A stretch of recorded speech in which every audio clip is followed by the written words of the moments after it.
भगवान रामचंद्र जी मर्यादा पुरुषोत्तम अश्वमेघ यज्ञ की पूर्णाहुति और अपना जन्मदिन मना रहे थे। ऋषियों को, पुरोहितों को, साधुओं को, संतों को देखकर रामचंद्र जी भाव विभोर हो गए, अपने दिल को थाम नहीं सकते थे, प्रेम उन्मत्त हो गए।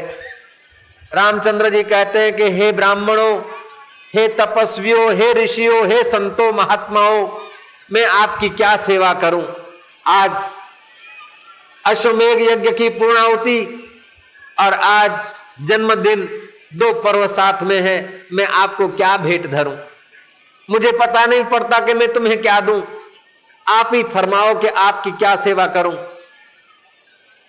आज तो मेरे से कोई मांग लेगा वो मैं चीज दे दूंगा, और तो क्या मेरे से कोई अयोध्या का राज्य मांग लेगा, अवधपुरी मांग लेगा या अयोध्या का राज्य मांग लेगा वो भी दे दूंगा। कामधेनु गाय मांग लेगा तो दे दूंगा, पुष्पक विमान मांगेगा तो वो भी दे दूंगा, चिंतामणि नीलमणि मांगेगा वो दे दूंगा। अरे और तो क्या, आज सीता जी कोई मांगेगा ऋषि तो उनके चरणों में अर्पित कर दूंगा।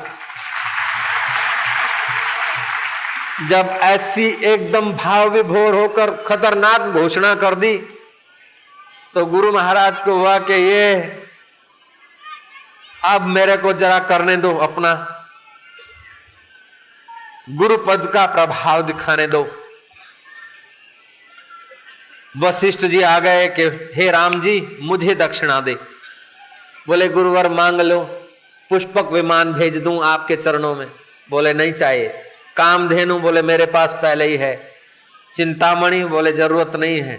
कल्प वृक्ष, बोले नहीं। अवधपुरी का राज्य, अवधपुरी या तो अवधपुरी का पूरा राज्य, बोले ये भी नहीं चाहिए, ये झंझट कौन करेगा संभालने। गुरु महाराज हुक्म फरमाओ कि तूने कहा कि सीता जी कोई मांगेगा तो दे दूंगा, मेरे को सीता जी अर्पण कर दे। लोग चौंके कि ये बुढ़े की बुद्धि खराब हो गई, बूढ़ा बाबा है, साधु है कि कौन है, अपने शिष्य की पत्नी दान में मांग रहा है। कुछ लोग सोच रहे नहीं नहीं, वशिष्ठ जी गृहस्थी हैं, गृहस्थी होते हुए भी पक्के साधु हैं। अरुंधति उनकी पत्नी है, सब उनके बेटे हैं, तभी भी पूरे ब्रह्मचारी हैं, ज्ञानी महापुरुष हैं। ये सीता जी तो कैसे मांगेंगे, वो अपने शिष्य का कुछ प्रभाव बढ़ाने के लिए करते होंगे। कि उन्होंने कहा नहीं, सीता जी को मांग के न जाने ये क्या क्या करेंगे, क्या लीला करेंगे, कोई पता नहीं। जैसे आदमी थे, जैसे जिनका मन था, जैसे जिनकी बुद्धि थी। जगत कैसा है कि जिस वक्त देखने वाले की बुद्धि जैसी होती है ना, जगत उस वक्त ऐसा ही दिखे।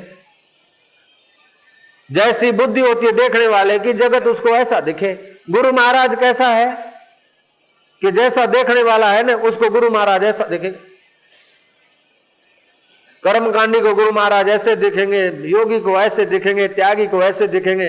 कोई जिज्ञासु होगा तो बोलेंगे कि हाँ, गुरु महाराज आत्मज्ञानी है, गुणातीत है, त्रिभुवन से पार जाने वाली सत्ता का, सनातन सत्य का अनुभव करने वाले हैं। अगर जिज्ञासु होगा तो ऐसा देखेगा, नहीं तो कोई बोलेगा तो डॉक्टर जैसे हैं, कोई बोलेगा वैद्य जैसे हैं, कोई बोलेगा कुछ, कोई बोलेगा कुछ। ऐसे ही वशिष्ठ महाराज कैसे हैं, जैसी प्रजा उसमें भावना करती ऐसे दिख रहे। लेकिन राम जी को तो वशिष्ठ क्या है पूरा पता था। भगवान राम को वशिष्ठ का पता न हो तो किसको पता रहेगा।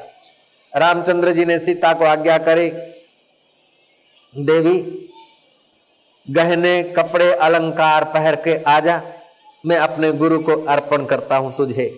वो भी तो पतिव्रता नारी थी, पति की आज्ञा शिरोधार करके सब हीरे जवाहरात गहने जो कुछ हो सकता है आकर खड़ी हो गई। राम जी भी पक्के थे, बोले गुरु महाराज अब स्त्री दान का मंत्रोच्चारण करो, दान में ले रहे हो मंत्रोच्चारण करो।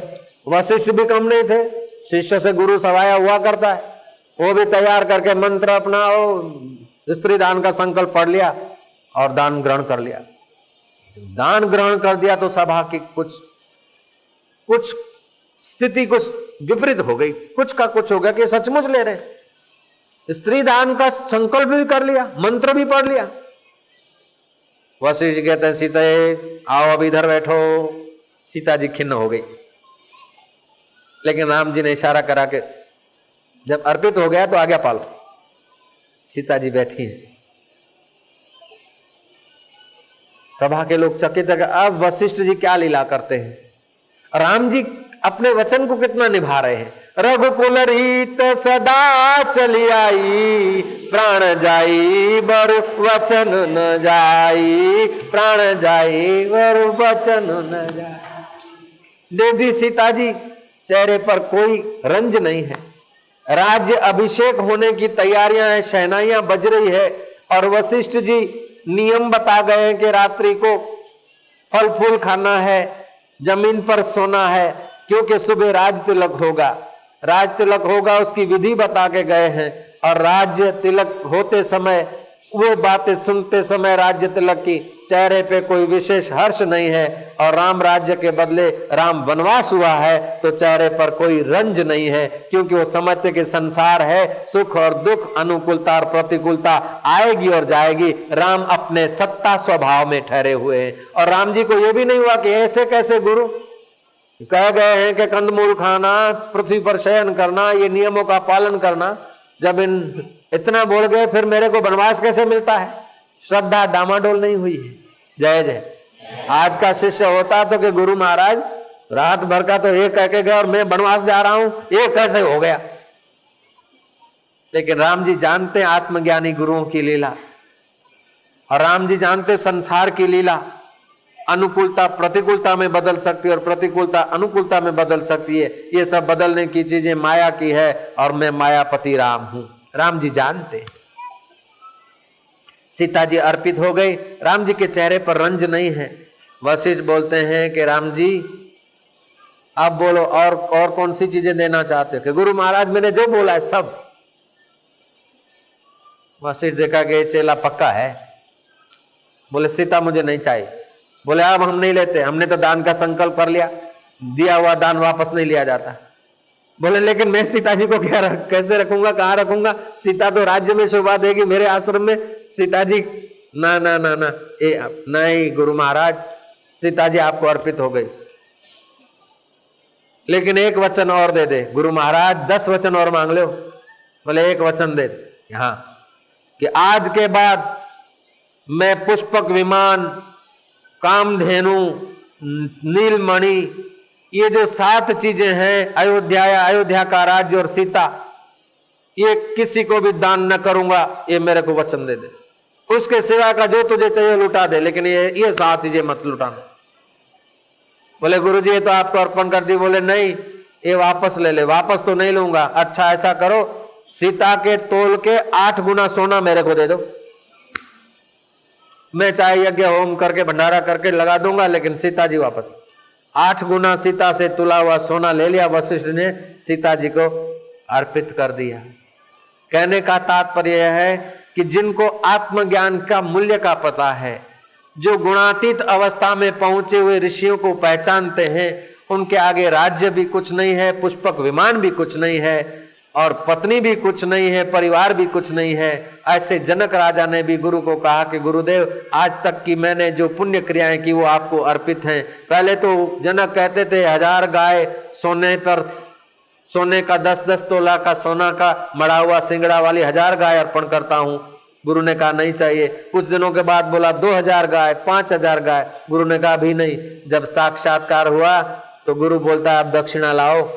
बोलते भगवान अब दक्षिणा देने जैसी कोई चीज नहीं बची। तुमने तो हमें शाश्वत ज्ञान दिया है और हमारी चीजें तो नश्वर है महाराज।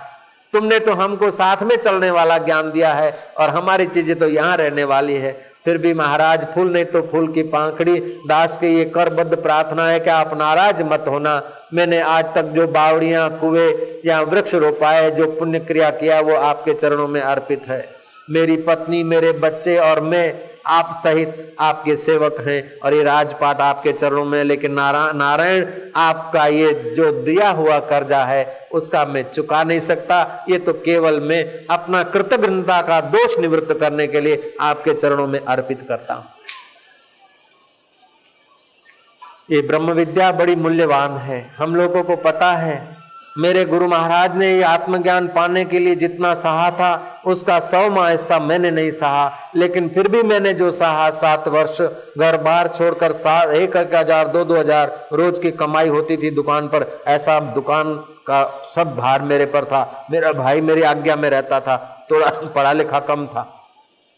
ये सब छोड़कर आत्मज्ञान लेने के लिए गुरु महाराज के चरणों में गए। मेरे गुरु महाराज ने जो सहा है उसका 100वां हिस्सा भी मैंने नहीं सहा, फिर भी मैंने जो सहा उसका 100वां हिस्सा भी आप नहीं सहते हैं, और फिर भी आपको आत्मज्ञान मिल रहा है। वो भगवान की कितनी महती कृपा है, उसकी कितनी दया है कि ऐसी ब्रह्म विद्या, ऐसी प्रेमा भक्ति, ऐसा योग, ऐसा ज्ञान और ऐसा व्यवहार और वेदांत साथ में चला।